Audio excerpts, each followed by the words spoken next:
ಈಗಾಗಲೇ ಉದ್ಘಾಟನೆಯನ್ನು ನೆರವೇರಿಸಿಕೊಟ್ಟಂತಹ ಶ್ರೀಯುತ ದಿವಾಕರ್ MS IAS ಅಧಿಕಾರಿ, ನಿರ್ದೇಶಕರು, ರಾಜ್ಯ ನೈಸರ್ಗಿಕ ವಿಕೋಪ ಉಸ್ತುವಾರಿ ಕೇಂದ್ರ ಬೆಂಗಳೂರು, ಇವರ ನುಡಿಗಳಿಗಾಗಿ ನಾವೆಲ್ಲರೂ ಕಾಯುತ್ತಿರುವಂಥ ಸಮಯ. ಸರ್, ನಿಮಗಾಗಿ ಈ ವೇದಿಕೆ ಕಾಯುತ್ತಿದೆ. ಎಲ್ಲರಿಗೂ ನಮಸ್ಕಾರ. ವೇದಿಕೆ ಮೇಲೆ ಇರ್ತಕ್ಕಂಥ ಈ ಕಾರ್ಯಕ್ರಮದ ಅಧ್ಯಕ್ಷತೆ ವಹಿಸಿದಂಥ ಲೋಕಣ್ಣ ಮಾಗೋಡ್ ಅವರೇ, ಮತ್ತು ಈ ಜಿಲ್ಲೆಯ ನೌಕರರ ಸಂಘದ ಅಧ್ಯಕ್ಷರಾಗಿರ್ತಕ್ಕಂಥ ವೀರೇಶ್ ವಡನ್ಪುರ್ ಅವರೇ, ವೇದಿಕೆ ಮೇಲಿರ್ತಕ್ಕಂಥ ಎಲ್ಲ ಆಹ್ವಾನಿತರೇ, ಇವತ್ತು ಸುಮಾರು 85 ಮಕ್ಕಳಿಗೆ ಪುರಸ್ಕಾರವನ್ನು ಮಾಡ್ತಾ ಇದ್ದೀವಿ. ಅವರ ಮಕ್ಕಳಿಗೆಲ್ಲರಿಗೂ ಮತ್ತು ಅವರ ತಂದೆ ತಾಯಿಗಳು ಮತ್ತು ಅವರ ಬಂಧು ಬಳಗ ಮತ್ತು ಉಳಿದಿರ್ತಕ್ಕಂಥ ಎಲ್ಲ ಸರ್ಕಾರಿ ನೌಕರರಿಗೆ ನನ್ನ ನಮಸ್ಕಾರಗಳು, ಹಾಗೆ ಮಾಧ್ಯಮದವರಿಗೆ ನನ್ನ ನಮಸ್ಕಾರಗಳು. ನಾನು ಎಷ್ಟೊತ್ತು ಮಾತಾಡ್ಬೋದು? ಒಂದು 10 ನಿಮಿಷ ಮಾತಾಡ್ಬೋದಾ?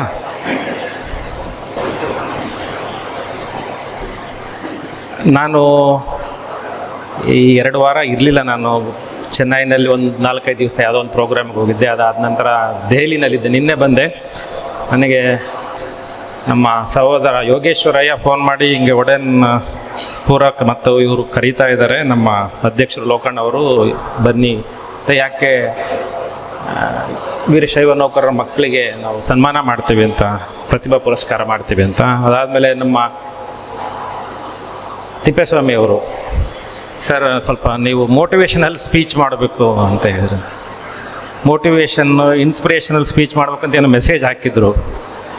ಈ ಮೋಟಿವೇಶನ್, ಇನ್ಸ್ಪಿರೇಷನ್ ಎಲ್ಲಿಂದ ಬರುತ್ತೆ ಅನ್ನೋದನ್ನು ನನಗಿನ್ನೂ ಗೊತ್ತಾಗಿಲ್ಲ. ತುಂಬ ಕಷ್ಟ ಅದು ಸಿಗೋದು ಕೂಡ.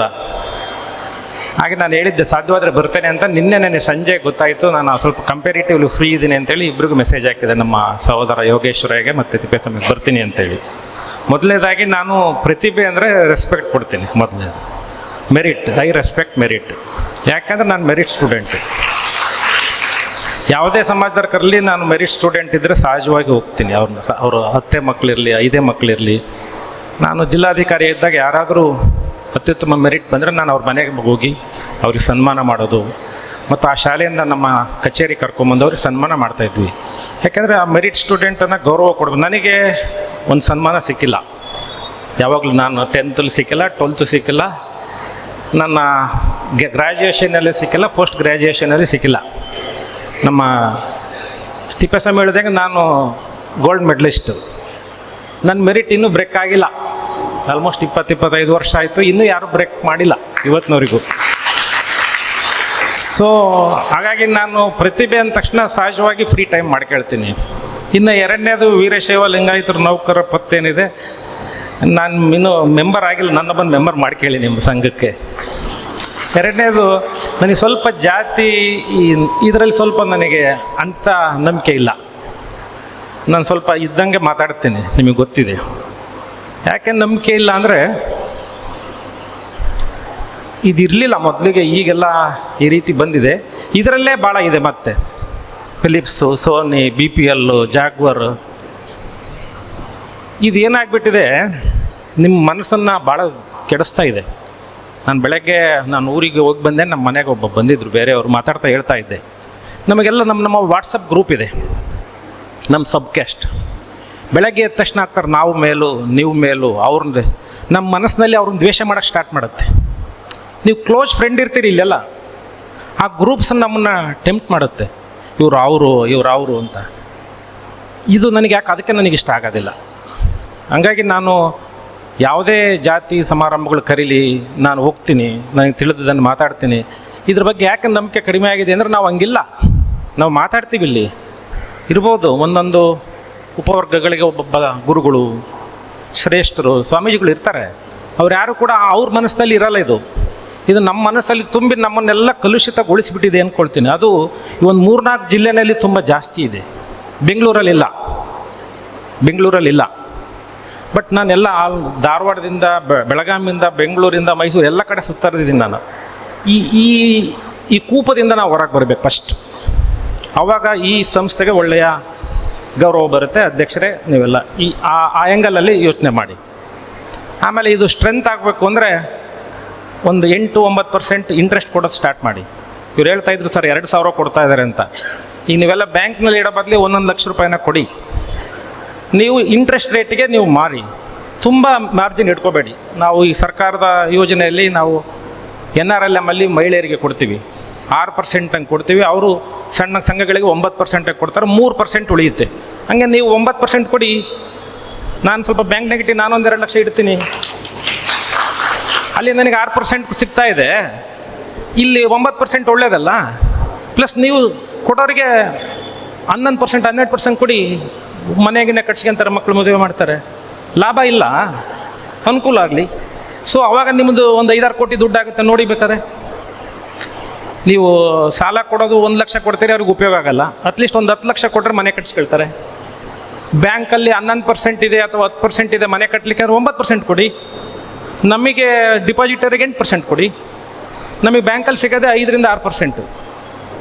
ಸೊ ಈ ರೀತಿ ಮಾಡೋದ್ರಿಂದ ನೀವು ನಮ್ಮ ನೌಕರರಿಗೆ ಒಂದು ಅನುಕೂಲ ಮಾಡಿಕೊಟ್ಟಂಗಾಗುತ್ತೆ. ಇನ್ನು ತುಂಬ ಕಷ್ಟಪಟ್ಟು ಈ ಪ್ರೋಗ್ರಾಮನ್ನು ಮಾಡಿದ್ದೀರಿ. ಅನೇಕ ಸಾರಿ ನಾನು ಈ ಬುಕ್ ಕೊಟ್ಟರೆ ಯಾರೋ ನನಗೆ ಫಸ್ಟ್ ಸೆಂಟೆನ್ಸೇ ಇದಿದೆ, ನಾನು ಓದಿದೆ.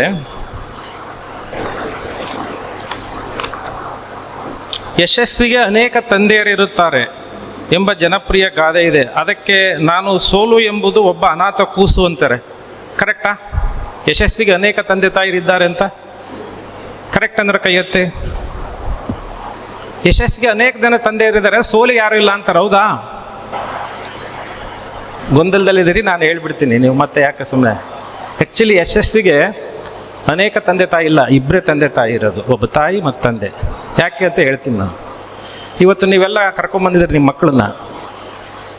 ತಂದೆ ತಾಯಿ ಬಿಟ್ಟರೆ ಬೇರೆಯವರು ತುಂಬ ಕಡಿಮೆ ಬಂದಿರ್ತಾರೆ. ನಿಮ್ಮ ಪಕ್ಕದ ಮನೆಯವ್ರು ಬಂದಿರಲ್ಲ, ನಿಮ್ಮ ರಿಲೇಷನ್ಸ್ ಬಂದಿರಲ್ಲ, ನಿಮ್ಮ ಅಣ್ಣ ತಮ್ಮಳು ಬಂದಿರಲ್ಲ. ಸಹಜವಾಗಿ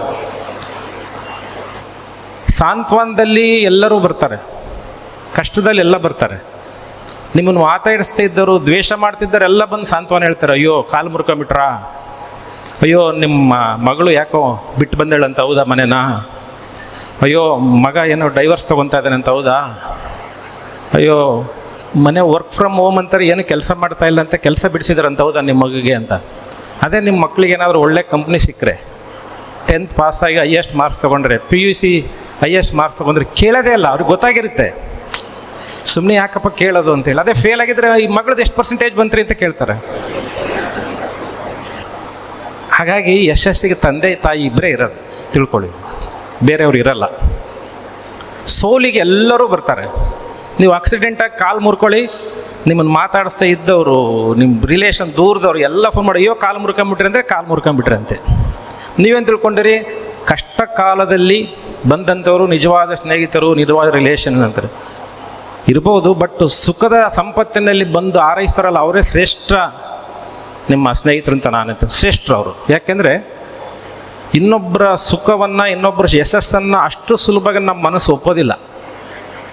ನಮ್ಮ ಮನಸ್ಸು, ಅಣ್ಣ ತಮ್ಮ ಒಪ್ಪೋದಿಲ್ಲ, ರಿಲೇಷನ್ಸ್ ಒಪ್ಪೋದಿಲ್ಲ.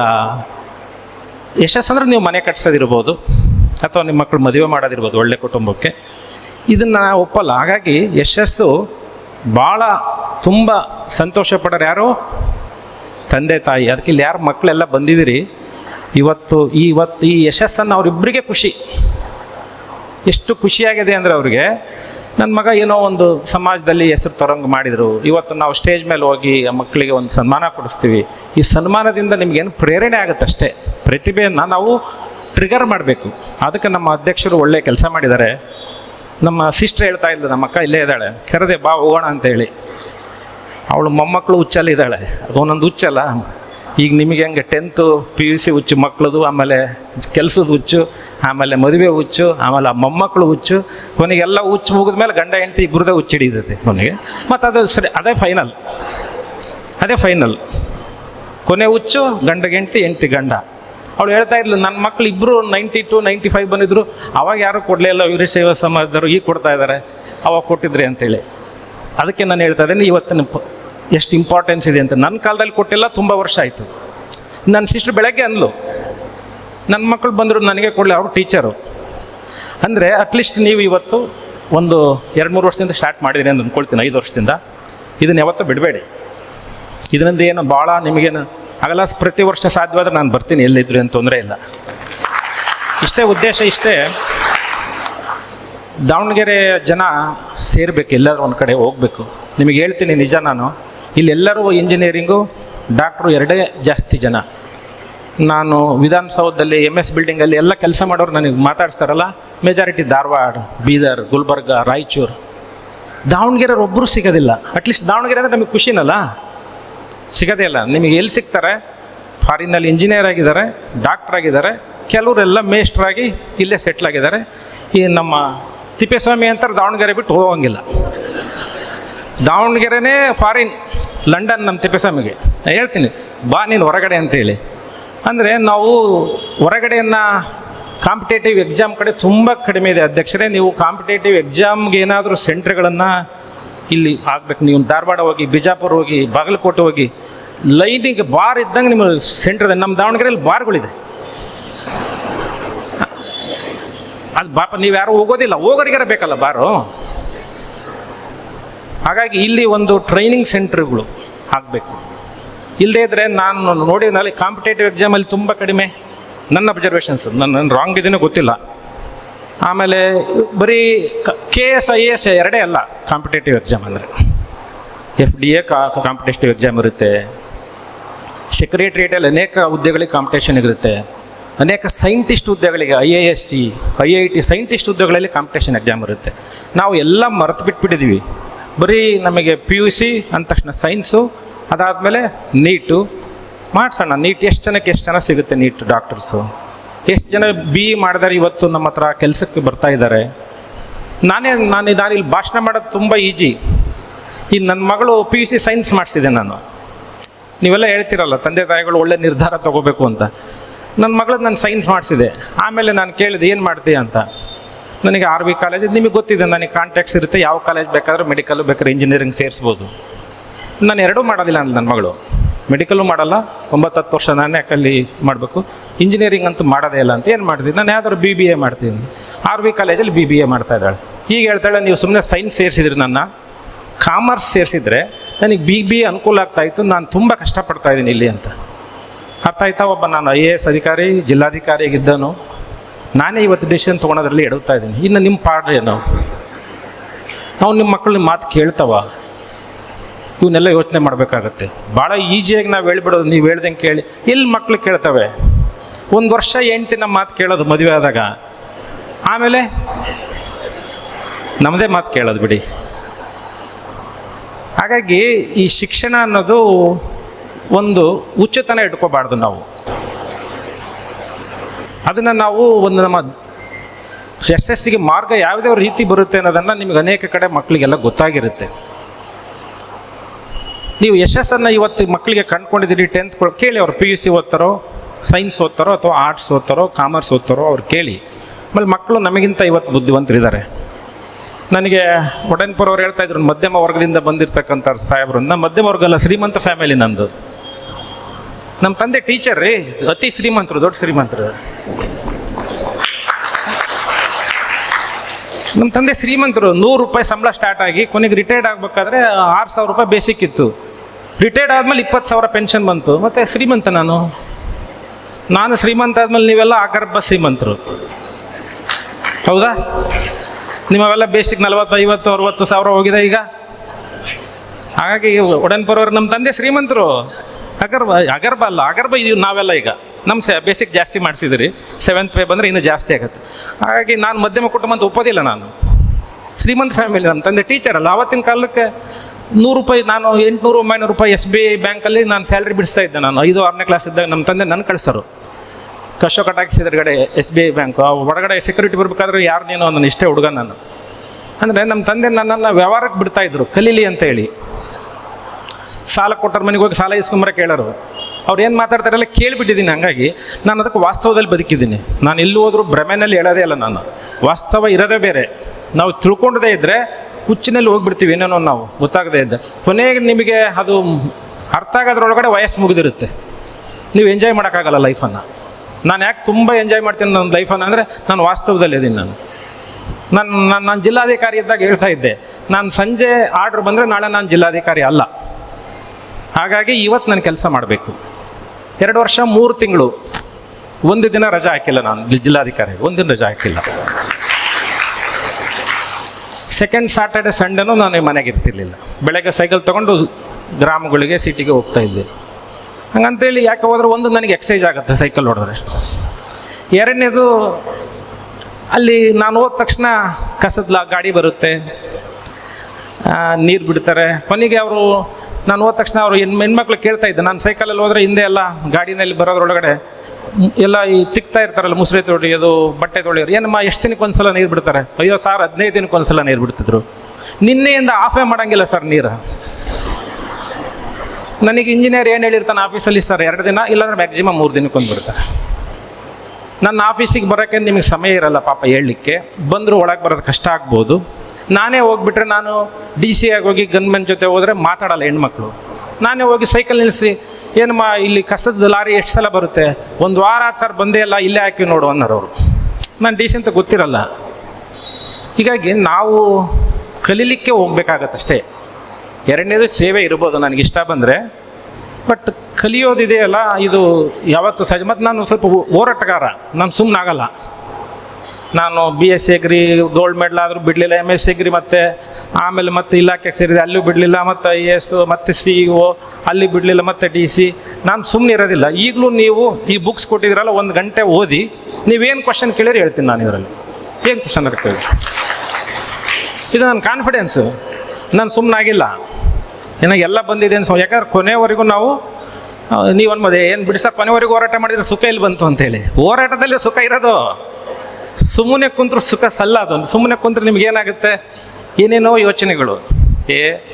ಅವ್ರು ಆ ಕಾಲೇಜಲ್ಲಿ ಓದಿಸಿದಾರೆ, ಅಲ್ಲಿ ಸ್ವಲ್ಪ ಮೆರಿಟ್ ಜಾಸ್ತಿ ಬಂದಿರ್ಬೋದು. ಇಂಥ ಕಾಲೇಜ್ನಲ್ಲಿ ಓದಿಸ್ಲಿ, ಹಂಗಾದ್ರೆ PUC 95 ಬರೋಕ್ಕೆ ಸಾಧ್ಯನಾ? ಹಿಂಗೆ ಹೋಲಿಕೆ. ಆಮೇಲೆ ನಮಗೆ ಮಕ್ಕಳನ್ನ ಓದಿಸ್ಬೇಕು ಅನ್ನೋದು ಅಷ್ಟೇ ನಿಮಗೆ. ಅದ್ರಾಗೂ ಸರ್ಕಾರಿ ನೌಕರು ಹುಚ್ಚಿಡ್ದು ಬಿಟ್ಟೈತಿ. ತಾವು ಸುಖ ಅನುಭವಿಸೋಕೆ ತಯಾರಿಲ್ಲ. ಕಷ್ಟಪಟ್ಟಿದ್ದೀರಿ, ರೈತರ ಮಕ್ಕಳಿದ್ದೀರಿ, ಹಳ್ಳಿಯಿಂದ ಬಂದಿರಿ, ಒಂದು ಜಾಬ್ ಸಿಕ್ಕಿದೆ, ಅನುಭವಿಸಿ. ಗಂಡ ಹೆಂಡ್ತಿ ಮಕ್ಕಳು ಸುಖ ಅನುಭವಿಸಿ. ಬರೀ ಅವ್ರ ಎಜುಕೇಷನ್ ಬಗ್ಗೆ ತುಂಬ ತಲೆ ಕೆಡ್ಸ್ಕೊಳೋದು ಬೇಡ. ಓದ್ತಾರೆ ಮಕ್ಕಳು, ಒಂದು ಹಂತಕ್ಕೆ ಅವ್ರಿಗೆ ನೀವು ಸಪೋರ್ಟಾಗಿ ನಿಲ್ಲಿಸಿ. ನಮ್ಮ ಹಳ್ಳಿನಲ್ಲೆಲ್ಲ ದಾವಣಗೆರೆ ಕಳಿಸ್ತಾರೆ ಮಕ್ಕಳನ್ನು, ನಮ್ಮ ಬ್ರದರ್ ಮಗಳನ್ನು ಸೇರಿ. ನೀವೆಲ್ಲ ತಗೊಂಡೋಗಿ ಕೋಸ್ಟಲ್ ಏರಿಯಾದಲ್ಲಿ ಮಕ್ಕಳನ್ನ ಸೇರಿಸ್ತೀರಿ. ಒಟ್ಟು ಮಕ್ಕಳು ನಿಮ್ಮ ಜೊತೆಗೆ ಇರಬಾರ್ದಪ್ಪ. ಮಕ್ಕಳನ್ನ ಎತ್ಬಿಡ್ತೀರಿ.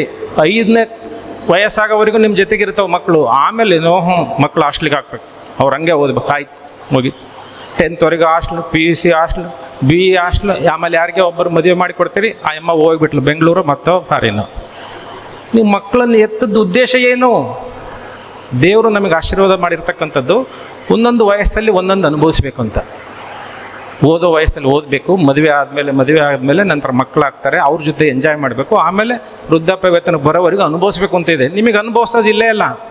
ನನ್ನ ಮಗ ಫಾರಿನ್ನಾಗಿದ್ದಾನೆ ಅನ್ನೋದೇ ಖುಷಿ. ಅವನು ಮಗನೂ ಹಂಗೆ ಓದಿಸಿರಿ, ಅವನು ಮದುವೆಯಾಗಿ ಹೋಗಿ ಬೆಂಗಳೂರಾಗಿರ್ತಾನೆ. ಈಗ ನೀವು ಇಲ್ಲಿರ್ತೀರಿ, ಕಷ್ಟಪಟ್ಟು ಕೊಂತ ಒಂದು ಮನೆ ಕಟ್ಟಿಸ್ತೀರಿ.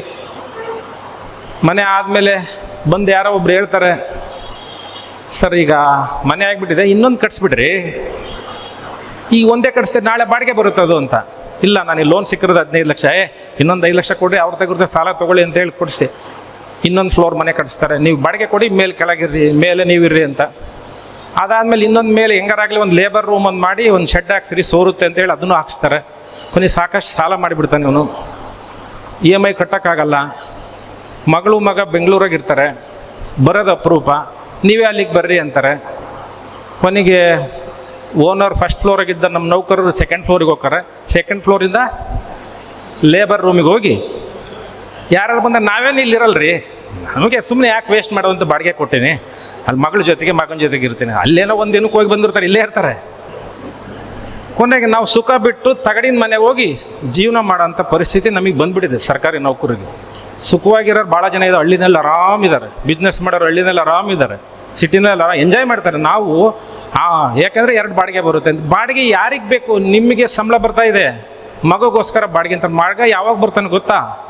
ನಿಮ್ಗೇನಾದ್ರು ತೊಂದರೆ ಆಗಿ ಪಕ್ಕದ ಮನೆಯವ್ರು ಅದು ನಿಮ್ಮ ಹತ್ರ ಚೆನ್ನಾಗಿದ್ದರೆ, ಅವ್ರು ಆಸ್ಪತ್ರೆಗೆ ಸೇರಿಸಿದ್ರೆ, ಅವ್ರು ಫೋನ್ ಮಾಡಿದರೆ ನೀವು ಬರ್ತೀರಿ. ಇಲ್ಲಾಂದ್ರೆ ಪಕ್ಕದ ಮನೆ ವಿರುದ್ಧ ನಾವೆಲ್ಲ ಆಲ್ರೆಡಿ ಜಗಳ ಕಾದಿರ್ತೀವಿ ಬೇರೆ ಬೇರೆ ವಿಚಾರಕ್ಕೆ. ನಾವು ಜಗಳ ಮಾಡೋದು ನಮ್ಮ ತಗಲ್ಲ, ಅಣ್ಣ ತಮ್ಮ, ತಂದೆ ತಾಯಿ, ಅಕ್ಕ ತಂಗಿ ಅಥವಾ ಪಕ್ಕದ ಮನೆಯವರು. ಒಂದು 3 ಮನೆ ಬಿಟ್ಟು ಮುಂದರ ಜಗಳ ಮಾಡೋ ಶಕ್ತಿ ಇಲ್ಲ ನಮಗೆ. ಪಕ್ಕದ ಮನೆಯವ್ರ ಹತ್ರ ಜಗಳ ಮಾಡಿರ್ತೀವಿ, ಯಾಕಂದ್ರೆ ಅವ್ರೇನೋ ಸ್ವಲ್ಪ ಬಿಲ್ಡಿಂಗ್ ಕಟ್ಸಿರ್ತಾರೆ, ಸ್ವಲ್ಪ ಟೈಲ್ಸು ಏನೇನೋ ಒಳ್ಳೊಳ್ಳೇದು ಹಾಕಿರ್ತಾರೆ, ನಮಗೆ ಇಲ್ಲಿ BP ಜಾಸ್ತಿ ಆಗತ್ತೆ. ಇವತ್ತು ಯಶಸ್ಸು ಬರೋದು ಬೇರೆಯವರು ನಮ್ಮ ವಿರುದ್ಧ ಸೇಡ್ ತೀರಿಸ್ಕೊಂಡ್ಬಿಡ್ತಾರೆ. ಇನ್ನು ನಮಗೆ BP ಯಾವಾಗ ಬರುತ್ತೆ ಅಂದರೆ ನಮಗೋಸ್ಕರ ಬರಲ್ಲ BP, ಬೇರೆಯವ್ರನ್ನ ಕಂಪ್ಯಾರಿಸನ್ ಮಾಡ್ಕೊಂಡಾಗ BP ಬರುತ್ತೆ. ನೀವು ಯೋಚನೆ ಮಾಡಿ, ನೀವು ಯಾರು ಮೊದಲಿಗೆಲ್ಲ ಸರ್ಕಾರಿ ನೌಕರಿಗೆ ಭಾಳ ಕಡಿಮೆ ರೋಗಗಳು, ಏನೋ ದೊಡ್ಡ ನಮ್ಮಂಥ ಭಾಳ ಟೆನ್ಷನ್ ಇರ್ತಕ್ಕಂಥದ್ದು. ನಾನು ಟೆನ್ಷನ್ ಎಲ್ಲ ನೋಡಿ ನಾನು ಇದ್ದಾಗ ಭಾಳ ಜನ ಬಂದಿದ್ದಾರೆ ಜಿಲ್ಲಾಧಿಕಾರಿ. ನಾನು ಬೆಳಗ್ಗೆ 10 ಗಂಟೆಗೆ ಹೋದರೆ ರಾತ್ರಿ 9 ತನಕ ನಾನು ಆಫೀಸಲ್ಲಿ ಇರ್ತಿದ್ದೆ. ನನಗೆಂದು ಏನೂ ಆಗಿಲ್ಲ, 2 ವರ್ಷ 3 ತಿಂಗಳು ಒಂದು ತಲೆನೋವು ಬಂದಿಲ್ಲ, ಹೊಟ್ಟೆ ನೋವು ಬಂದಿಲ್ಲ. ದೇವರು ಆಶೀರ್ವಾದ ಒಳ್ಳೆ ಆರೋಗ್ಯ ಕೊಟ್ಟು ನಾನು ಸೇವೆ ಮಾಡೀನಿ. ಯಾರು ಬಂದ್ರೂ ಅವರಿಗೆ ನಾನು ಸೇವೆ ಮಾಡ್ತೀನಿ. ಬಟ್ ನಂಗಂತ ನೀವು ರಜಾ ಹಾಕ್ಬೇಡಿ ಅಂತ ಹೇಳಲ್ಲ. ಬಹುಶಃ ನನಗೆ ಮನೆಗೆ ಹೆಂಡ್ತಿ ಕಿರಿಕಿಲ್ಲ, ಮಕ್ಕಳು ಬೇಗ ಬಾ ಅಂತ ಕರೆಯೋದಿಲ್ಲ, ಗೊತ್ತಿದೆ ಅವ್ರು. ನಾನು ಆಫೀಸ್ ಮುಗಿಸಿದ್ರೆ ಮನೆಗೆ ಹೋಗ್ತೀನಿ ಅಂತ ನನ್ನ ಬಗ್ಗೆ ನಂಬಿಕೆ ಇದೆ ಅವ್ರಿಗೆ. ಹಾಗಾಗಿ ಅವ್ರು ಎಂದೂ ಫೋನ್ ಮಾಡಿಲ್ಲ ಇವತ್ತಿನವರೆಗೂ. ಮತ್ತು ಎಲ್ಲೂ ಹೋಗಲ್ಲ ಅಂತ ನನಗೆ ಗೊತ್ತು. ಅವ್ರನ್ನ ಬಿಟ್ಟು ನಾನು ಯಾವೊಂದು ಹೋಟ್ಲಿಗೆ ಹೋಗೋದಿಲ್ಲ, ಒಂದು ಏನು ಅಲ್ಲಿ ಫಿಲಮ್ ನೋಡೋದೇ ಇಲ್ಲ ನಾನು, ಆಫ್ಕೋರ್ಸ್ ಅವ್ರಿಗೆ ಗೊತ್ತು. ಹಾಗಾಗಿ ನನಗೆ ಹಂಗೆ ಕಂಫರ್ಟ್ ಇದೆ, ಹಂಗಂತ ನೀವು ಮಾಡಿ ಅಂತ ಹೇಳಲ್ಲ. ಬಟ್ ಜೀವನವನ್ನು ಯಾವ ರೀತಿ ಎಂಜಾಯ್ ಮಾಡಬೇಕು ಅನ್ನೋದು ಹೇಳ್ತೀನಿ. ತಂದೆ ತಾಯಿಗಳು ಮಕ್ಕಳಿಗೆ ಆಮೇಲೆ ಹೇಳ್ತೀನಿ ನಾನು, ನೀವು ಪೇರೆಂಟ್ಸ್ ಭಾಳ ಇಂಪಾರ್ಟೆಂಟು.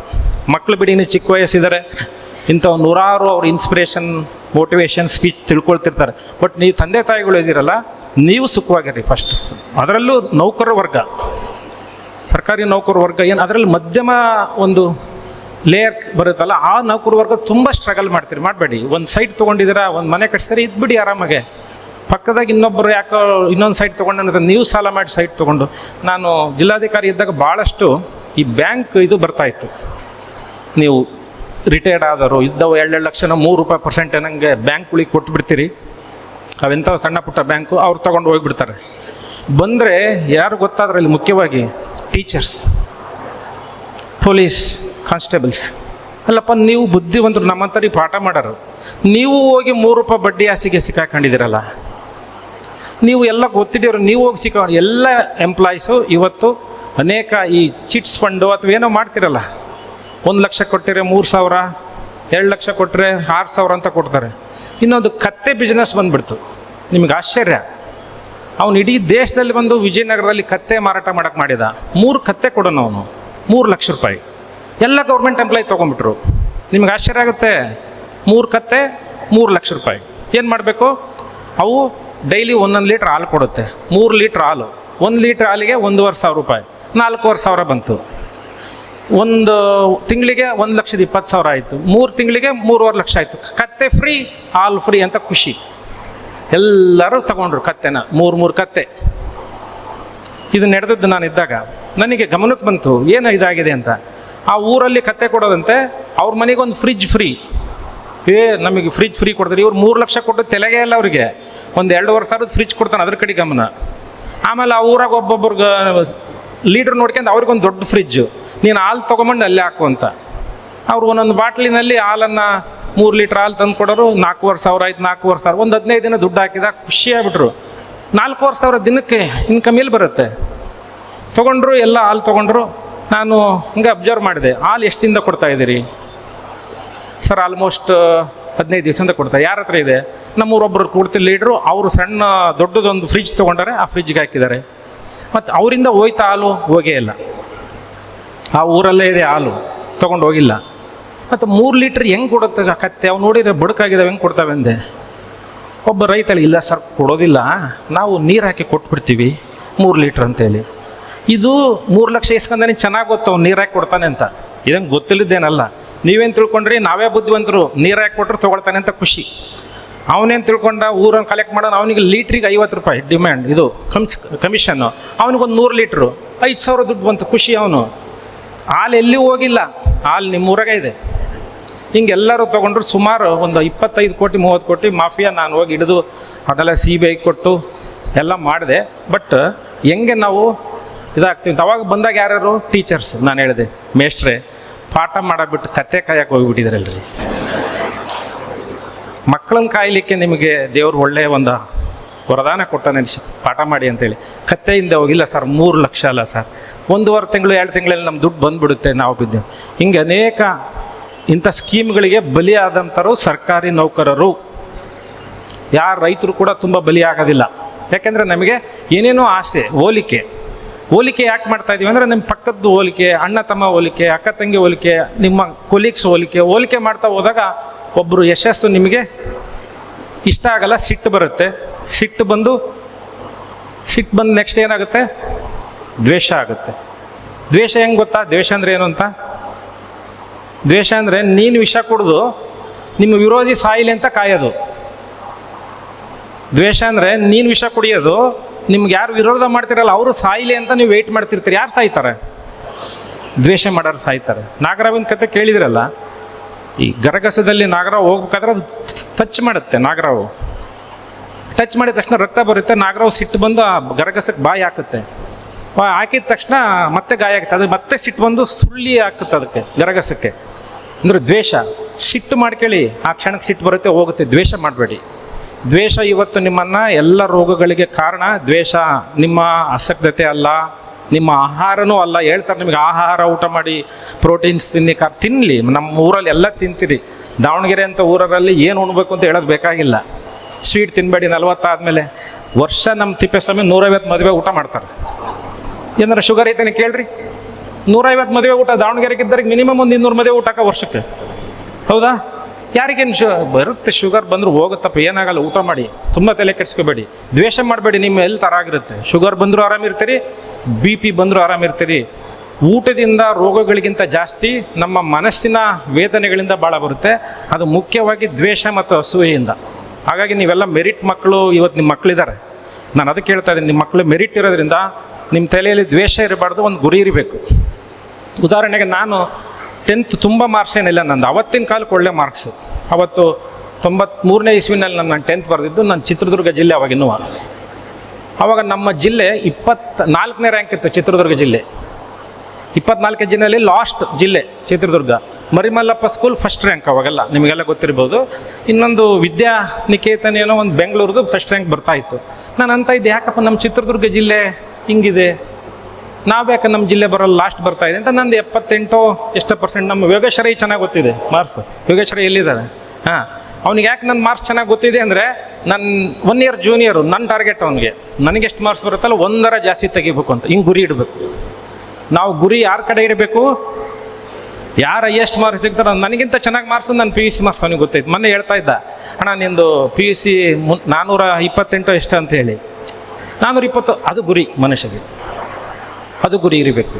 ನಾನು 428 ತೊಗೊಂಡೆ ಅಂತೇಳಿ ನೀವು ಅಸೂಯೆ ಪಟ್ಟು ನನ್ನ ಮೇಲೆ ದ್ವೇಷ ಪಟ್ಟರೆ ನೀವು ಯಾವತ್ತೂ ನಾವು ಉದಾಗ ಆಗಲ್ಲ.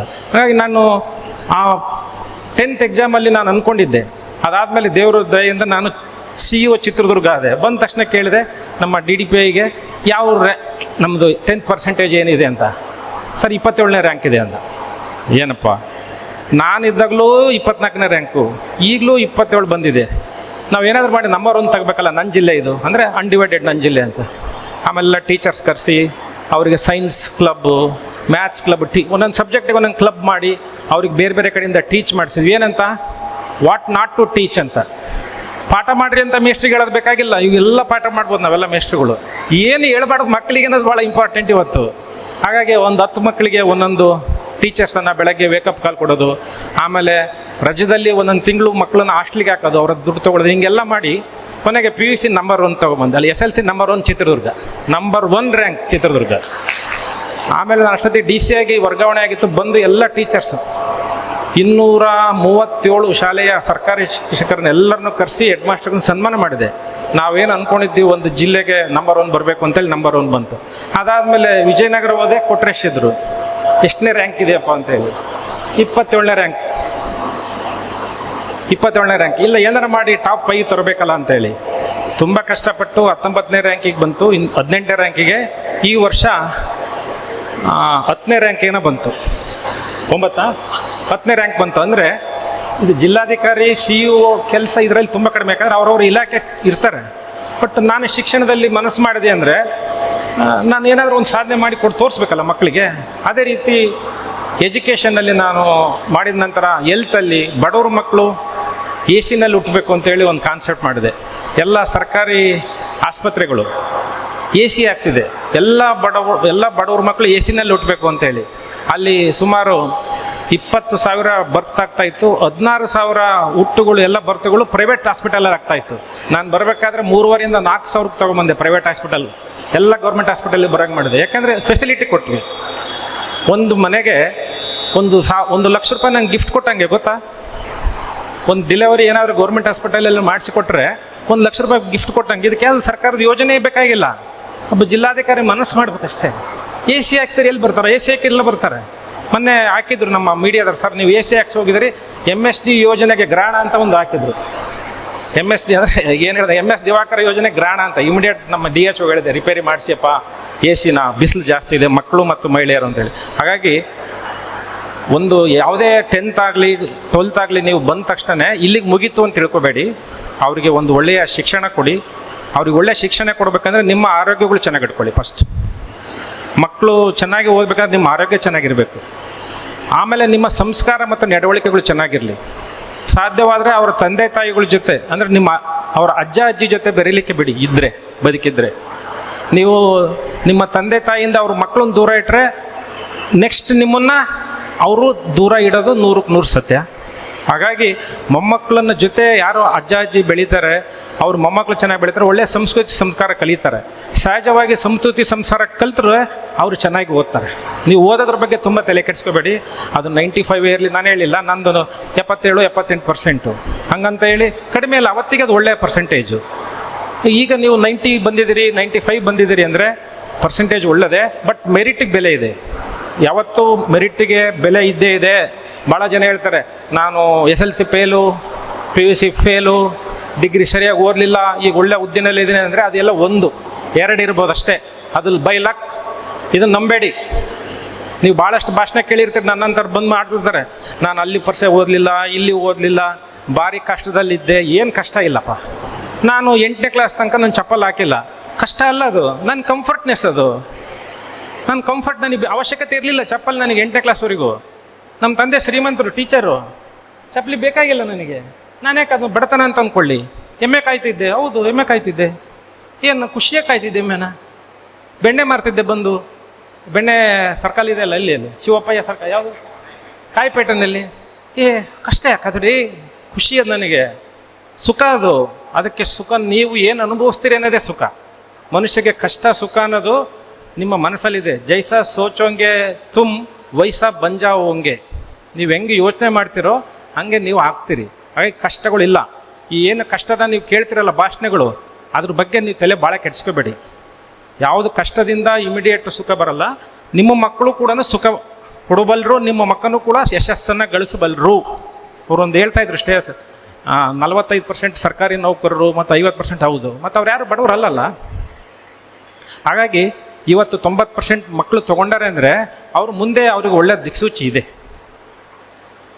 ಮೆರಿಟ್ಗೆ ಯಾವತ್ತೂ ವ್ಯಾಲ್ಯೂ ಇದೆ. ಹಾಗಾಗಿ ಅವರನ್ನು ನೀವು ಗೌರವಿಸೋದು, ಮಕ್ಕಳಿಗೆ ನೀವು ಅವರಿಗೆ ಒಳ್ಳೆಯ ಸಂಸ್ಕೃತ ಸಂಸ್ಕಾರ ಕೊಡೋದು, ಅವ್ರು ಏನು ಕೇಳ್ತಾರೋ ಕೊಡಿ. ನಿಮಗೆ ಸಾಧ್ಯವಾದಷ್ಟು ಒಂದು ಭಾಳ ಅತ್ಯುತ್ತಮ ಶಿಕ್ಷಣ ಇಲ್ಲದೆ ಇದ್ದರೂ ಒಂದು ಉತ್ತಮ ಶಿಕ್ಷಣ ಕೊಡಿ ಸಾಕು. ನಿಮ್ಮ ಯಶಸ್ಸಿಗೆ ಧಕ್ಕೆ ಬರದ ರೀತಿಯಾಗಿ ನಿಮ್ಮ ಆರ್ಥಿಕತೆ ತೊಂದರೆ ಮಾಡ್ಕೋಬೇಡಿ. ತುಂಬ ಆರ್ಥಿಕತೆ ತೊಂದರೆ ಮಾಡಿ ಏನೇನೋ ಓದ್ಸೋಕ್ಕೆ ಹೋಗಬೇಕಾಗಿಲ್ಲ. ಇವತ್ತು ನೋಡಿ, ಸುಮಾರು ಕಾಂಪಿಟೇಟಿವ್ ಎಕ್ಸಾಮಲ್ಲಿ ಎಲ್ಲ ಅವಕಾಶ ಇದೆ. ಬರೀ ಇಂಜಿನಿಯರಿಂಗ್ ಒಂದೇ ಅಲ್ಲ, ಎಲ್ಲ ಅವಕಾಶ ಇದೆ. IAS KS ಒಂದೇ ಅಲ್ಲ ಯಶಸ್ಸು. ಒಬ್ಬ ಒಳ್ಳೆಯ ಬಿಸ್ನೆಸ್ಮನ್ ಆಗಲಿ, ಒಬ್ಬ ಉತ್ತಮ ನಾಗರಿಕರಾಗಲಿ, ಅಷ್ಟರ ಬಗ್ಗೆ ನೀವು ಮಕ್ಕಳಿಗೆ ಗಮನ ಕೊಡಿ. ಇವತ್ತು ನಿಮ್ಮ ಮಕ್ಕಳು ನಿಮಗೆ ಯಶಸ್ಸನ್ನು ತಂದರಿಂದ ನಿಮಗೆ ತುಂಬ ಖುಷಿಯಾಗುತ್ತೆ. ಇನ್ನೂ ಒಳ್ಳೊಳ್ಳೆ ಯಶಸ್ಸುಗಳನ್ನು ಕಳ್ಳಿ ಮಕ್ಕಳು ನಿಮ್ಮ ಅಂತೇಳಿ. ಆಮೇಲೆ ಮಕ್ಕಳು ಕೂಡ ಇವತ್ತು ತಾವೆಲ್ಲ ಇದ್ದೀರಿ. 10th ಒಳ್ಳೆಯ ಶಾಲೆ ಸಿಕ್ಕಿದೆ ನಿಮಗೆ. ಇವತ್ತು ಚೆನ್ನಾಗಿ ಮಾರ್ಕ್ಸ್ ತೆಗಿಲಿಕ್ಕೆ ಒಳ್ಳೆಯ ಶಿಕ್ಷಕರು ಸಿಕ್ಕಿರ್ತಾರೆ. ಈಗ PUC ಕೂಡ ಒಳ್ಳೆಯ ಮಾರ್ಕ್ಸನ್ನು ತೆಗೆದಿರ್ತೀರಿ. ಮುಂದೆ ಏನು ಮಾಡಬೇಕು ಅಂತ ನೀವೇ ಡಿಸೈಡ್ ಮಾಡಿ. ಸೈನ್ಸ್ ಹೋಗಲೇಬೇಕೋ, ಆರ್ಟ್ಸ್ ಹೋಗಬೇಕು ಅಂತ. ಸೈನ್ಸ್ ಅಂತ ಕಂಪಲ್ಸರಿ ತಲೆಗೆ ಇಟ್ಕೋಬೇಡಿ. ಯಾಕಂದರೆ ನನ್ನ ಮಗಳು ಕತೆ ಹೇಳಿನಿ. ನನ್ನ ಮಗಂದು ಅದೇ ರೀತಿ ಕತೆನೇ. ನನ್ನ ಮಗ ಫಸ್ಟ್ PU ನಾನು ಟ್ರಾನ್ಸ್ಫರ್ ಆಯಿತು, ಮತ್ತು ಅಲ್ಲೇ ಬಿಟ್ಟೆ ನಾನು ಅವನಿಗೆ. ಕೊನೆಗೆ ನನ್ನ DC ಬಂಗ್ಲೋನಲ್ಲಿದ್ದ. 16 ಎಕರೆ ನನ್ನ ಬಂಗ್ಲೋ. ನಮ್ಮ ತಿಪ್ಪೇಸ್ವಾಮಿ ನೋಡಿದ್ದಾರೆ. ಅಲ್ಲಿ ನಾನೆಲ್ಲ ತರಕಾರಿ, ಎಮ್ಮೆ, ಆಕಳು, ಮೆಕ್ಕೆಜೋಳ, ಹಣ್ಣು, ಹೂವು ಎಲ್ಲ ಇತ್ತು. ನನ್ನ ಇಲ್ಲಿ ನೋಡಿ ಭಾಳ ಖುಷಿಯಾದರು. ಒಂದು ರೈತರ ಮನೆ, ಏನು ಕೃಷಿ ಹೊಂಡ, ಏನು ನೋಡ್ಬೇಕೆಲ್ಲ ಮಾಡ್ತಾಯಿದ್ದು.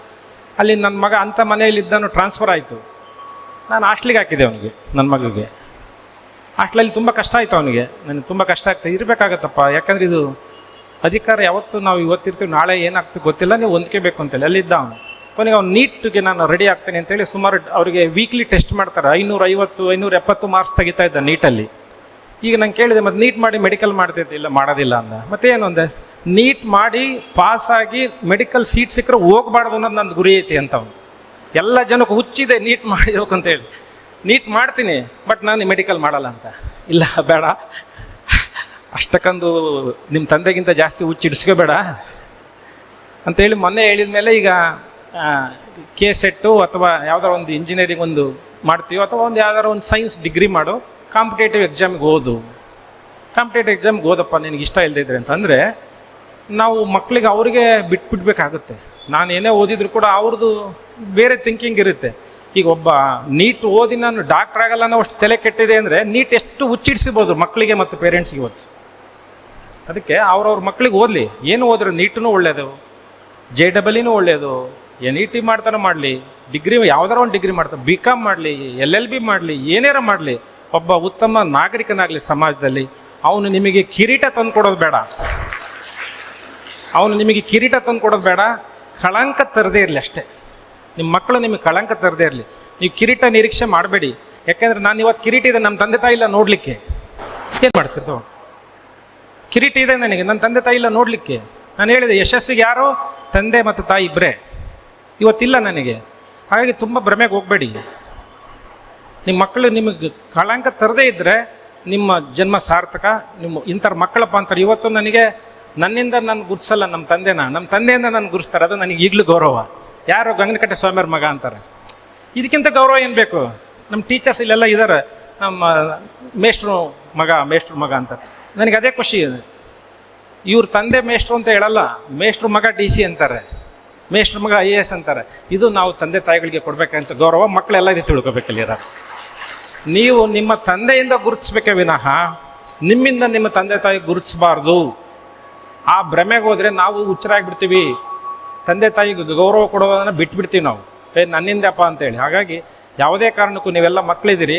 ಇವತ್ತು ನೀವು ಯಾಕೆ ಗೌರವ ಕೊಡ್ತಾ ಇದ್ದೀವಿ? ನಿಮ್ಮ ತಂದೆ ತಾಯಿ ಕಷ್ಟಪಟ್ಟು ಓದಿಸಿರೋದ್ರಿಂದ ಇವತ್ತು ನಿಮಗೆ ನಾವು ಸನ್ಮಾನ ಮಾಡ್ತಾ ಇದ್ದೀವಿ, ಒಳ್ಳೆಯ ಯಶಸ್ಸನ್ನೇ ಗಳಿಸಿರಿ. ಇದೆಲ್ಲ ಕ್ರೆಡಿಟ್ ನಿಮ್ಮ ತಂದೆ ತಾಯಿಗೆ ಹೋಗಬೇಕು. ಎರಡನೇದಾಗಿ ನಿಮ್ಮ ಅಜ್ಜ ಅಜ್ಜಿ ಇದ್ದರೆ ಅವರಿಗೆ ಹೋಗಬೇಕು, ಉಳಿದಂತೆ ನಿಮ್ಮ ಕುಟುಂಬಕ್ಕೆ ಹೋಗಬೇಕು. ಹಾಗೆ ನೀವು ನಿಮ್ಮ ಮಕ್ಕಳನ್ನ ಬೆಳೆಸಿ ಅಂತ ಹೇಳ್ತಾ, ಸುಮಾರು ಸಮಯದಿಂದ ತಾವೆಲ್ಲ ಕಾಯ್ತಾ ಇದ್ದೀರಿ. ಈ ಮೋಟಿವೇಶನಲ್ ಸ್ಪೀಚ್ ಹೆಂಗಿರುತ್ತೆ ಅಂದರೆ, ತಿಪ್ಪೇಸ್ವಾಮಿ ಒಂದು ಮನೆ ಕಟ್ಟಿರ್ತಾರೆ, ಮನೆ ಮಾರಾಟ ಮಾಡಬೇಕಾಗತ್ತೆ. ಇಲ್ಲಿ ನಿಮ್ಮಲ್ಲಿ ಇರ್ತಕ್ಕಂಥ ಒಬ್ಬ ಮೆಂಬರ್ಗೆ ಹೇಳ್ತಾರೆ, ಈ ಮನೆ ಮಾರಾಟ ಮಾಡ್ಬೋದು, ಹೆಂಗೆ ಮಾಡಬೇಕು ಅಂತೇಳಿ. ಯಾಕೆ ಅಂತ, ಇಲ್ಲ ಸ್ವಲ್ಪ ಪ್ರಾಬ್ಲಮ್ ಇದೆ. ಏನು ಪ್ರಾಬ್ಲಮ್ಮು? ಬಾವಿ ಇದೆ, ಬಾವಿನಲ್ಲಿ ನೀರಿಲ್ಲ, ಹಾಗಾಗಿ ಮನೆ ಯಾರು ಬಂದರೂ ತೊಗೊಳ್ತಾ ಇಲ್ಲ, ಹೆಂಗೆ ಮಾಡಬೇಕು ಅಂತ ಹೇಳಿ. ತಿಪ್ಪೇಸ್ವಾಮಿಗೆ ನಮ್ಮ ಶಿಕ್ಷಕರ ಸಂಘದ ನಮ್ಮ ನೌಕರರ ಸಂಘದ ಒಬ್ಬರು ಭಾಳ ಬುದ್ಧಿವಂತರು ಮೆಂಬರ್ ಇರ್ತಾರೆ. ನೀವು ಯಾರು ಅಂತ ನೀವು ಆಮೇಲೆ ಊಹೆ ಮಾಡಿ ನನಗೆ ಹೇಳಿ. ಅವ್ರು ಹೇಳ್ತಾರೆ, ನಾನು ಮಾಡ್ತೀನಿ ಬನ್ನಿ ನೋಡೋಣ ಅಂತೇಳಿ. ಬಾವಿ ನೋಡ್ತಾರೆ. ಯಾವಾಗ ಬರ್ತಾರೆ ನೋಡ್ಲಿಕ್ಕೆ ಮನೆ ಅಂತ? ನಾಡಿದ್ದು ಬರ್ತಾರೆ. ಆಯಿತು, ಅವ್ರು ಬರಲಿ, ನಾನು ಮಾತಾಡ್ತೀನಿ ಅಂತ ಹೇಳಿ ಒಂದು 10 ಟ್ಯಾಂಕರ್ಸಲ್ಲಿ ನೀರನ್ನು ಹಾಕಿಬಿಡ್ತಾರೆ. ಅದಕ್ಕೆ ಟ್ಯಾಂಕರಲ್ಲಿ ನೀರು ಹಾಕಿ, ತಿಪ್ಪೇಸ್ವಾಮಿ ನೀವೇನು ಹೆದರಬೇಡಿ, ಬಂದರೆ ಅವ್ರು ನೀರು ನೋಡಿ ಹೋಗ್ತಾರೆ. ಆಮೇಲೆ ಹೆಂಗಾರ ಆಗಲಿ ಸ್ವಲ್ಪ ಸ್ವೀಟ್ ಆಗಲಿ ನೀರು ಅಂತೇಳಿ 1 ಕ್ವಿಂಟಲ್ ಸಕ್ಕರೆನೂ ಹಾಕಿಬಿಡ್ತಾರೆ. ಹಾಕಿ ಬರ್ತಾರೆ ಮನೆ ನೋಡಲಿಕ್ಕೆ. ಅವರು ನೌಕರರೇ ಬರ್ತಾರೆ, ಇನ್ನೊಬ್ರು ನೌಕರು ಬೇರೆಯೇನು ಬಂದಿರಲ್ಲ. ನೋಡಿ ಎಲ್ಲ ನೋಡಿ, ಮನೆ ಭಾಳ ಚೆನ್ನಾಗಿದೆ, 4 ಬೆಡ್ರೂಮು, ಎಲ್ಲ ಅಟ್ಯಾಚ್ಡ್ ಬಾತ್ರೂಮು. ನಮಗೆಲ್ಲ ಅದೇ ಬೇಕಲ್ಲ. ಬಾತ್ರೂಮಲ್ಲಿ 10 ನಿಮಿಷ ಇರ್ತೀವಿ, ಬಟ್ ಅದ್ರ ಬಗ್ಗೆ ಭಾರಿ ಗಮನ ನಮಗೆ. ಅಟ್ಯಾಚ್ಡ್ ಬಾತ್ರೂಮು, ಟೈಲ್ಸ್ ಬಗ್ಗೆ ಗಮನ. ಭಾರಿ ನಾವು ಹುಚ್ಚರಾಗಿಬಿಟ್ಟಿದ್ದೀವಿ ರೀ ಅಧ್ಯಕ್ಷರೇ, ಮನೆ ಕಟ್ಟೋದ್ರ ಕಾಲಾಗೆ. ನಾನು ಹೇಳ್ಬಾರ್ದು, ಮನೆ ಯಾವ್ದಾರ ಗೃಹ ಪ್ರವೇಶಕ್ಕೆ ಕರೆದಿರ್ತಾರಲ್ಲ, ದೊಡ್ಡವ್ರು ಹೋಗಿರ್ತೀನಲ್ಲ, ಫಸ್ಟು ಸತ್ಯನಾರಾಯಣ ಸ್ವಾಮಿ ಪೂಜೆ, ನಮಸ್ಕಾರ ಪ್ರಸಾದ್, ಅಡುಗೆ ಮನೆ ನೋಡಿ. ನೆಕ್ಸ್ಟ್ ಬೆಡ್ರೂಮ್ ತೋರಿಸಿದ ತಕ್ಷಣ ಬಾತ್ರೂಮಿಗೆ ಕರ್ಕೊಂಡು ಹೋಗ್ತಾರೆ. ಇವೆಲ್ಲ ಜಾಗ್ವಾರ್, ಇನ್ಯಾವುದೋ ಕಂಪ್ನಿ. ಇಲ್ಲಿ ಬಟನ್ ಹೊತ್ತಿರಿ, ಇಲ್ಲಿ ನೀರು ಬರುತ್ತೆ, ಮ್ಯಾಲೆ ನೀರು ಬರುತ್ತೆ. ಮರ ಬಿಡು ಹೋಗ್ಲಿ, ಟಾಯ್ಲೆಟ್ನೇನು ವರ್ಣನೆ ಮಾಡ್ತೀವಿ ಅಂತ. ಮತ್ತು ಮೇಲೆ ಅಲ್ಲಿ ಹೋದ್ರು ಅಲ್ಲೂ ಟಾಯ್ಲೆಟು. ಇದು ಅಟ್ಯಾಚ್ ಬಾತ್ರೂಮ್ ಅನ್ನೋದು ನಮಗೆ ಏನೂ ಅನ್ಬಿಟ್ಟೈತಿ. ಎಲ್ಲ ಅಟ್ಯಾಚ್ ಬಾತ್ರೂಮ್ ಮಾಡ್ಕೊಂಡು ಫ್ಯಾಮಿಲಿನಲ್ಲಿ ಎಲ್ಲ ಮನಸ್ಸುಗಳು ಡಿಟ್ಯಾಚ್ ಆಗಿಬಿಡೋದು. ಒಬ್ರನ್ನೊಬ್ರು ನೋಡೋಂಗಿಲ್ಲ, ಒಬ್ರನ್ನೊಬ್ರು ಮಾತಾಡ್ಸಂಗಿಲ್ಲ. ಯಾಕೆ ಹೆಂಗಾಗಿದೆ ಅಂದರೆ, ನಿಮಗೆ ಇತ್ತೀಚಿನ ಸರ್ವೆ ಪ್ರಕಾರ 6 ಜನರಲ್ಲಿ ಒಬ್ಬರು ಹುಚ್ಚರಿದ್ದಾರೆ. ಮೊದಲಿಗೆ ಊರಿಗೊಬ್ಬರು ಹುಚ್ಚರು, ನಿಮ್ಗೆ ಗೊತ್ತಿರ್ಬೇಕು, ಊರಿಗೊಬ್ಬರು. ಇವತ್ತು 6 ಜನಗಳಲ್ಲಿ ಒಬ್ಬರು ಹುಚ್ಚರು. ಇಲ್ಲಿ ಎಷ್ಟು ಜನ ಇರ್ಬೋದು ಹಾಗಾದರೆ? ಇದು ಸರ್ವೆ, ಇದು ಸುಳ್ಳಲ್ಲ. ಹೆಂಗೆ ಹುಚ್ಚುತನ ಅಂದರೆ ಏನು ಅಂದರೆ, ನಿಮ್ಮ ಮನೆಯಲ್ಲಿ ಒಬ್ರು ಇದ್ದಾರೆ ತಿಳ್ಕೊಳ್ಳಿ, ಮಗಳು ಮಗನೋ ಹೆಂಡ್ತಿನೋ ಅಥವಾ ಅಪ್ಪ ಯಾರೋ, ಯಾವಾಗಲೂ ಮೊಬೈಲ್ ಇಟ್ಕೊಂಡಿರೋದು, ರೂಮಿಗೆ ಹೋಗಿ ಡೋರ್ ಲಾಕ್ ಮಾಡಿಬಿಡೋದು, ನೀವೆಷ್ಟು ಡೋರ್ ಹೊಡೆದ್ರೂ ಓಪನ್ ಮಾಡೋದಿಲ್ಲ, ಊಟಕ್ಕೆ ಬಾ ಅಂದರೆ ತಂದೆ ತಾಯಿ ಜೊತೆ ಊಟ ಮಾಡೋದಿಲ್ಲ, ನಾನು ಹೊರಗೆ ಹೋಗ್ತೀನಿ ಅನ್ನೋದು, ಈ ಸ್ನಾನ ಮಾಡೋಕ್ಕೆ ಹೋದ್ರೆ ಅರ್ಧ ಗಂಟೆ ಮಾತಾಡ್ಸೋದಿಲ್ಲ, ಯಾರ ರಿಲೇಷನ್ಸ್ ಬಂದರೆ ಮೇಲೆ ಹೋಗಿ ಕೂರೋದು, ಅಜ್ಜ ಅಜ್ಜಿ ಬಂದರೆ ಈ ಕಡೆ ಎಲ್ಲೋ ಹೋಗೋದು, ಇವು ಮಾನಸಿಕ ದೌರ್ಬಲ್ಯತೆ. ಇದು ಹುಚ್ಚುತನದ ಒಂದು ಅಂಶ. ಹುಚ್ಚುತನ ಅಂದರೆ ಕಡಿಬೇಕು ಅಂತ ಇಲ್ಲ. ಇದು ನೋಡಿ ನಿಮ್ಮ ಮನೆಯಲ್ಲಿ ಒಬ್ಬರು ಇದ್ದಾರೆ, ನೀವು ಹಂಗೆ ಆಮೇಲೆ ಹೋಗಿ ರಿಫ್ರೆಶ್ ಮಾಡ್ಕೊಳ್ಳಿ, ನಿಮ್ಮ ಮನೆಯಲ್ಲಿ ಯಾರು ಒಬ್ರು ಇರ್ತಾರೆ. ಇದು 6 ಜನದಲ್ಲಿ ಒಂದು ಜಾಸ್ತಿ ಆಗ್ತಾ ಇದೆ, ಇತ್ತೀಚೆಗೆ ಜಾಸ್ತಿ ಆಗ್ತಾ ಇದೆ. ಇದು ಹೆಚ್ಚಿಗೆ ಹೆಣ್ಮಕ್ಳಲ್ಲಿದೆ, ಹೆಚ್ಚಿಗೆ ಹೆಣ್ಮಕ್ಳಿದೆ. ಯಾಕೆ? ನಮಗೆ ಕುತೂಹಲಗಳು ಜಾಸ್ತಿ, ರೋಗಗಳು ಕಡಿಮೆ, ಮಾನಸಿಕವಾಗಿ ನಾವು ಭಾಳ ಗೊಂದಲಕ್ಕೊಳಗಾಗ್ತೀವಿ. ಹಾಗೆ ನೀವು ಆ ಮನೆಯಲ್ಲಿ ಹೋದಾಗ ಮನಸ್ಸುಗಳು ಬೇರೆ ಆಗ್ತವೆ. ಆಮೇಲೆ ಎಲ್ಲ ತೋರಿಸ್ಕೊಂಬರ್ತಾರೆ, ಆಮೇಲೆ ಅಲ್ಲಿ ಅವ್ರ ತಂದೆ ಕೂತಿರ್ತಾರೆ, ಕೆಳಗೆ ಬರ್ತಾರೆ, ಆಮೇಲೆ ಬಂದು ಅಲ್ಲಪ್ಪ ಮೇಲೆ ಒಬ್ಬರು ವಯಸ್ಸಾದರು ಬಟ್ಟೆ ಹಾಕಿ ಕೂತಿದ್ರಲ್ಲ ಬಿಳಿ ಅಂಗಿ, ಅವ್ರು ಯಾರು? ನಮ್ಮ ತಂದೆ ಸರ್. ಮತ್ತು ಹೇಳಲೇ ಇಲ್ಲಲ್ಲ ಮರ, ಬಾತ್ರೂಮ್ ತೋರ್ಸೋಕ್ಕೆ ಟೈಮ್ ಇಲ್ಲ ಅವನಿಗೆ. ಅಟ್ಯಾಚ್ಡ್ ಕಮೋಡು ಸರ್, ಕಮೋಡ್ ಇದು 2 ಲಕ್ಷ ಸರ್, ಚೆನ್ನದಿಂದ ತಂದಿರೋದು. ಅಯ್ಯೋ ನಾನು ಏನಪ್ಪ ಹುಟ್ಟಿಸಿದ ತಂದೆ ಕುಂತರನ್ನು ಒಂದು, ನಮ್ಮ ತಂದೆ ಅಂದರೆ ಎಷ್ಟು ಗೌರವ ಇರ್ತಾಯಿತ್ತು. ತಂದೆ ಪರಿಚಯ ಮಾಡಿಕೊಡೋಕೆ, ಯಾಕಂದರೆ ಅದು ಪಾಪ ವಯಸ್ಸಾಗಿದೆ, ಕುರ್ಚಿ ಕೂರಿಸಿದ್ದಾರೆ, ಅವತ್ತು ಶೇವ್ ಗಿವ್ ಮಾಡಿ ಎಲ್ಲ ಕೂರಿಸಿದ್ದಾರೆ. ತಂದೆ ಅಂದರೆ ಹೇಳಕ್ಕೆ ತಯಾರಿಲ್ಲ, ಕೆಳಗಡೆ ನಮ್ಮದೆಲ್ಲ ಬಾತ್ರೂಮು ಟಾಯ್ಲೆಟ್ಸು ಎಲ್ಲ ತೋರಿಸಿ ನಮ್ಮನ್ನು ಕಳಿಸ್ತಾರೆ. ಕೊನೆಗೆ ನಾವಾಗಿ ಕೇಳಿ ಅಂತ, ಸರ್ ಇದು ಭಾಳ ಖರ್ಚಾಯಿತು, ಭಾಳ ಖರ್ಚಾಯಿತು. ನಾನು ಕೇಳೋಕೆ ಅವನು ಎಷ್ಟಾಯ್ತು ಅಂತ ಹೇಳಿ, ನಾನು ಕೇಳೋವರೆಗೂ ಬಿಡೋದಿಲ್ಲ ಅವರು. ಸರ್ ಭಾಳ ಖರ್ಚಾಯಿತು, ಅಲ್ಲಿ ಲೋನ್ ಮಾಡಿದ್ದೆ, ಇಲ್ಲಿ ಲೋನ್ ಮಾಡಿದ್ದೆ, ಇಲ್ಲಿ ಉಳಿಸಿದ್ದೆ, ಅಲ್ಲಿ ಉಳಿಸಿದ್ದೆ. ಈ ರೀತಿ ಮನಸ್ಥಿತಿಗಳು ನಮ್ಮವು ಆಗಿಬಿಟ್ಟಿದ್ದಾವೆ.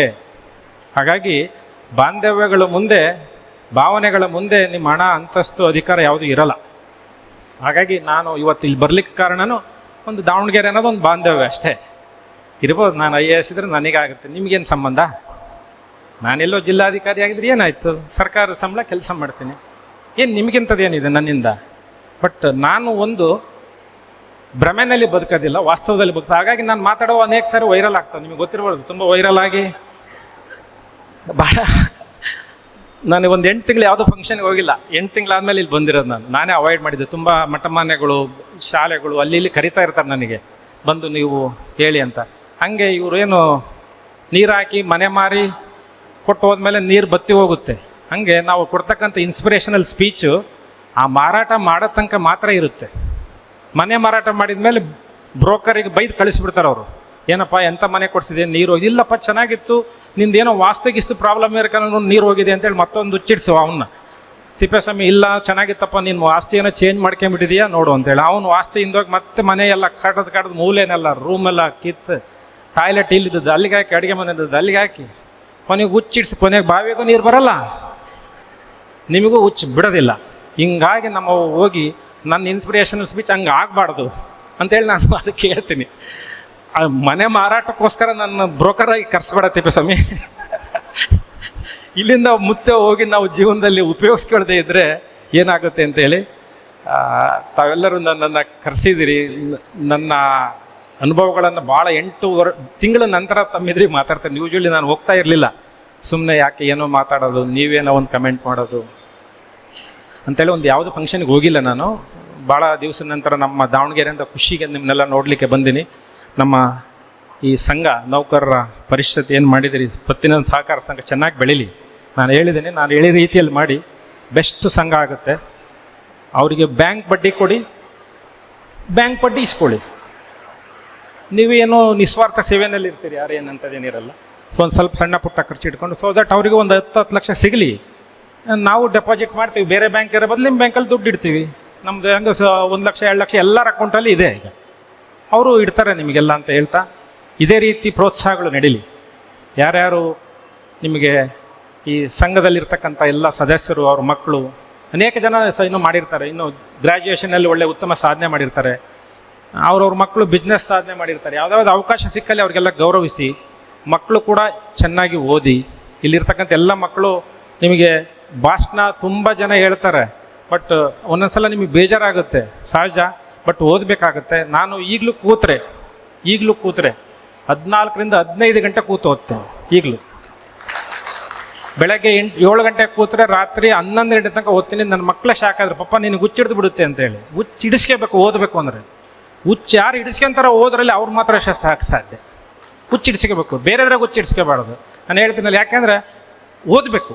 ನಿಮಗೆ ಓದೋದು ಬಿಟ್ಟು ಬೇರೆ ಏನೂ ಇಲ್ಲ. ಮಾರ್ಕ್ಸ್ ಬಗ್ಗೆ ತಲೆ ಕೆಡಿಸ್ಕೋಬೇಡಿ. ಮಾರ್ಕ್ಸ್ ಈ ಎಕ್ಸಾಮಲ್ಲಿ ಕಡಿಮೆ ಆಗ್ಬೋದು, ಆಮೇಲೆ ಇಲ್ಲಿಂದ ಇಲ್ಲಿಗೆ ಬರಬೇಕು, ಆ ಟೈಮಲ್ಲಿ ನಿಮಗೆ ಅದು ಕನೆಕ್ಟ್ ಆಗಬೇಕು, ಅದ್ರ ಬಗ್ಗೆ ತಲೆ ಕೆಡಿಸ್ಕೋಬೇಡಿ. ಬಟ್ ನೀವು ಓದಿದ್ದು ಮಾತ್ರ ಕೊನೆಯವರೆಗೆ ಇರುತ್ತೆ. ನೀವು ನೋಡಿ, ಕಾಂಪಿಟೇಟಿವ್ ಎಕ್ಸಾಮ್ಗೆ ಯಾರು ಓದಿರ್ತಾರೆ ಅವ್ರು ಸ್ವಲ್ಪ ಮೆಚ್ಯೂರ್ಡ್ ಬಿಹೇವಿಯರ್ ಮಾಡ್ತಾರೆ ನೋಡಿ. ನೀವು ಸುಮ್ಮನೆ ಅಬ್ಸರ್ವ್ ಮಾಡಿ. ಯಾರಾದರೂ ಕಾಂಪಿಟೇಟಿವ್ ಎಕ್ಸಾಮ್ಗೆ ಓದಿರೋರು ಇರ್ತಾರೆ, ಅವ್ರಿಗೆ ಸಿಕ್ಕಿರ್ಲಿಕ್ಕಿಲ್ಲ ಕೆಲಸ, ಬಟ್ ಯಾವುದೋ ಒಂದು ಟೀಚರ್ ಆಗಿರ್ತಾರೆ, ಅವ್ನು ಮೆಚ್ಯೂರ್ಡ್ ಟೀಚರ್ ಇರ್ತಾರೆ ಅವರು, ಅಥವಾ ಯಾವುದೋ ಒಂದು ಇಲಾಖೆಯಲ್ಲಿ ಇರ್ತಾರೆ. ಮೆಚ್ಯೂರ್ಡ್ ಬಿಹೇವಿಯರ್ ಅಂದರೆ ಅವ್ರಿಗೆ ಗೊತ್ತಿರುತ್ತೆ ಏನು ಅಂತೇಳಿ. ಅದಕ್ಕೆ ಅವ್ರು ಓದಲಿ, ಕಾಂಪಿಟೇಟಿವ್ ಎಕ್ಸಾಮ್ ಓದಲಿ, ಒಂದು ಉತ್ತಮ ನಾಗರಿಕನಾಗಲಿ, ನಿಮ್ಮ ಊರಲ್ಲಿ, ನಿಮ್ಮ ಮನೆಯಲ್ಲಿ, ನಿಮ್ಮ ತಂದೆ ತಾಯಿಗಳಿಗೆ ಅವ್ರು ಗೌರವ ತರಲಿ. ನೀವು ನಿಮ್ಮ ತಂದೆ ತಾಯಿಗಳನ್ನು ಚೆನ್ನಾಗಿ ನಿಮ್ಮ ಜೊತೆಗೆ ಇಟ್ಕೊಳ್ಳಿ. ತಂದೆ ತಾಯಿನ ಹೊರಗಿಟ್ಟು ನೀವು ಮಕ್ಕಳನ್ನು ಓದಿಸ್ತೀರಿ ಅಂದರೆ ಏನೂ ಉಪಯೋಗ ಆಗೋದಿಲ್ಲ. ನಿಮ್ಮ ತಂದೆ ತಾಯಿ ನಿಮ್ಮ ಜೊತೆಗಿದ್ದರೆ ನಿಮ್ಮ ಮಕ್ಕಳು ಯಶಸ್ಸು ಬರುತ್ತೆ ಅಂತ ತಿಳ್ಕೊಳ್ಳಿ. ಆ ಯಶಸ್ಸು ನಿಮ್ಗೆ ಯಾವಾಗ ಬರುತ್ತೆ ಅಂದರೆ ನಿಮ್ಮ ತಂದೆ ತಾಯಿಗಳು ನಿಮ್ಮ ಜೊತೆಗೆ ಇರ್ಬೋದು. ವಯಸ್ಸಾದಾಗ ಸ್ವಲ್ಪ ಸಣ್ಣ ಪುಟ್ಟ ಮನಸ್ತಾಪಗಳು ಬರ್ಬೋದು, ಇರಲಿ. ಅವ್ರ ವಯಸ್ಸಲ್ಲಿ ನೀವು ಆ ವಯಸ್ಸಲ್ಲಿ ಹೇಗೆ ಮಾಡ್ತೀರಿ. ಎಲ್ಲರೂ ಕೂಡ ನಿಮ್ಮ ಒಂದು ಸಂಸ್ಕಾರವನ್ನು ಚೆನ್ನಾಗಿ ಬೆಳೆಸಬೇಕು ಅಂದರೆ ಮಕ್ಕಳಿಗೆ ಒಂದು ಉತ್ತಮ ಗೌರವ ಕೊಟ್ಟಿದ್ದೀರಿ. ಆ ಮಕ್ಕಳು ಮುಂದೆ ಉತ್ತಮ ಶ್ರೇಷ್ಠರಾಗಲಿ, ಅವರು IAS ಆಗಲಿ, KS ಆಗಲಿ, ಏನು ನಿಮಗೆ ಬಯಸ್ತಿರೋ, ಉತ್ತಮ ವಕೀಲಾಗಲಿ, ಉತ್ತಮ ರೈತರಾಗಲಿ. ಈಗ ಹೇಳಿದರು, ರೈತರು ಯಾರು ಆಗ್ತೀರಿ ಅಂತ ಕೇಳಿದ್ರೆ ಕೈ ಯಾರೇ ಹತ್ತಲಿಲ್ಲ. ಎಲ್ಲರೂ ರೈತರೇ ಅಧಿಕಾರಿಗಳು. ಎಲ್ಲ ಅಧಿಕಾರಿಗಳು 2, 4, 5 ಎಕರೆ ಹೊಲ ತೊಗೊಂಡಿದ್ದೀವಿ, ರೈತರೇ ನಾವು. ಮತ್ತು ರೈತರಿಗೆ ಯಾಕೆ? ಎಲ್ಲರೂ ರೈತರೇ ನಾವು ಅಧಿಕಾರಿಗಳು. ಯಾರಿಗೆ ಹೊಲ ಇಲ್ಲ ಕೈ ಎತ್ತಿ ನೋಡೋಣ. ಒಂದು ತಂದೆ ತಾಯಿದರ ಹೊಲ ಇರುತ್ತೆ, ಇಲ್ಲಾಂದರೆ ನಾವರ ಹೊಲ ಖರೀದಿ ಮಾಡಿರ್ತೀವಿ. ಹಾಗಾಗಿ ಮುಖ್ಯ ಉದ್ದೇಶ ರೈತ ನಮ್ಮದು. ಉಳಿದಂತೆ ನಾವು ಬೇರೆ ಬೇರೆ ಕೆಲಸವನ್ನು ಮಾಡ್ತೀವಿ ಅಂತ ಹೇಳ್ತಾ, ನಿಮ್ಮ ಮಕ್ಕಳಿಗೆ ಶುಭವನ್ನು ಕೋರ್ತಾ, ನಿಮ್ಮ ಮಕ್ಕಳು ಇನ್ನು ಮುಂದೆ ಏನೇನು ಆಗ್ತಾರೆ ಅನ್ನೋದನ್ನು ನಮ್ಮ ಸಂಘದ ಗಮನಕ್ಕೆ ತೊಗೊಂಡ್ಬನ್ನಿ. ಅವರು ನನ್ನ ಗಮನಕ್ಕೆ ತರ್ತಾರೆ. ಒಂದು ವೇಳೆ ನಿಮಗೆ ಎಲ್ಲಾದರೂ ಅವಶ್ಯಕತೆ ಇದ್ದರೆ, ನಂದು ಯಾವುದಾದ್ರೂ ನಿಮಗೆ ಬೆಂಗಳೂರಲ್ಲೋ ಮತ್ತೊಂದು ಊರಲ್ಲೋ ಏನಾದರೂ ನನ್ನಿಂದ ಏನಾದರೂ ಒಂದು ಅವಶ್ಯಕತೆ ಇದ್ದರೆ ನಾನು ಸದಾ ನಂದು ಸಿದ್ಧನಿರ್ತೀನಿ. ಜಸ್ಟ್ ನನಗೆ ನಿಮ್ಮ ಅಧ್ಯಕ್ಷರು ಮತ್ತೊಬ್ಬರು ಮೆಸೇಜ್ ಹಾಕಿದ್ರೆ ಸಾಕು. ನಾನು ನನ್ನ ಕೈಲಾದಷ್ಟು ನನ್ನ ಇದರಲ್ಲಿ ನಾನು ಅವ್ರಿಗೆ ತಿಳಿಸಿ ಹೇಳ್ತೀನಿ. ಏನಾದರೂ ಅವಶ್ಯಕತೆ ಬಿದ್ದರೆ ನಾನು ನಿಮ್ಮವನೇ ಅಂತ ತಿಳ್ಕೊಳ್ಳಿ, ನಿಮ್ಮ ಮನೆ ಮಗ ಅಂತ ತಿಳ್ಕೊಳ್ಳಿ, ನಿಮ್ಮೂರವನು. ಏನೇ ಬಂದರೂ ಕೂಡ ನನಗೆ ಗಮನಕ್ಕೆ ತನ್ನಿ. ನಿಮ್ಮ ಕೈಲಿ ನನ್ನಿಂದ ಆಗುತ್ತೆ ಅಂತಂದರೆ, ಭಾಳ ಜನ ನನಗೆ ಫೋನ್ ಮಾಡ್ತಾರೆ, ಕೆಲವು ಹಾಸ್ಪಿಟಲಿಗೆ ಹೋಗ್ಬೇಕಾದ್ರೆ ಅಮೌಂಟ್ ಕಡಿಮೆ ಮಾಡಿಸಿ ಅಂತೇಳಿ. ಇನ್ನೊಂದೇನೋ ಕರೋನಾ ಸಮಯದಲ್ಲಿ ಏನೋ ಟ್ಯಾಬ್ಲೆಟ್ಸು ಕೆಮಿಕಲ್ ಸಿಗಲಿಲ್ಲ, ಬೀದರ್, ಗುಲ್ಬರ್ಗ, ಎಲ್ಲೆಲ್ಲಿಂದನೋ ನಮಗೊಂದು ಅವಕಾಶ ಸಿಕ್ಕರೆ ಸೇವೆ ಮಾಡಲಿಕ್ಕೆ ನನಗೊಂದು ಅವಕಾಶ ಅಷ್ಟೇ. ಆ ದೇವರು ನಮಗೆ ಶಕ್ತಿಯನ್ನು ಕೊಟ್ಟಿದ್ದಾನೆ. ಹಾಗಾಗಿ ಅದರ ಮುಖಾಂತರ ನಾನು ಸೇವೆ ಮಾಡಲಿಕ್ಕೆ, ಅದು ನಮ್ಮ ದಾವಣಗೆರೆ ಜಿಲ್ಲೆ ಅಂದರೆ ಸಂತೋಷ ಅಂತ ನಾನು ಭಾವಿಸ್ತಾ, ಈ ಒಂದು ಸಭೆಗೆ ಕರೆಸಿ ನಿಮ್ಮ ಮಕ್ಕಳಿಗೆ ಆಶೀರ್ವಾದ ಮಾಡಬೇಕು ಅಂತ ತಿಪ್ಪೇಸ್ವಾಮಿ ಹೇಳಿದ. ಆಶೀರ್ವಾದ ಯಾವಾಗಲೂ ನಿಮ್ಮ ಮಕ್ಕಳ ಮೇಲಿದೆ. ನಿಮ್ಮ ಆಶೀರ್ವಾದ, ನಿಮ್ಮ ತಂದೆ ತಾಯಿ ಆಶೀರ್ವಾದ ಮಕ್ಕಳ ಮೇಲೆ ಇರಲಿ. ಅವ್ರನ್ನ ಉಜ್ವಲವಾಗಿ ಬೆಳೆಸಿ. ಮತ್ತು ನಿಮ್ಮ ಮಕ್ಳು ಇನ್ನೊಬ್ರು ಯಾರು ಒಂದು 5% 10% ಕಡಿಮೆ ಇದ್ದರೆ ಮರಿಬೇಡಿ ಅವ್ರನ್ನ.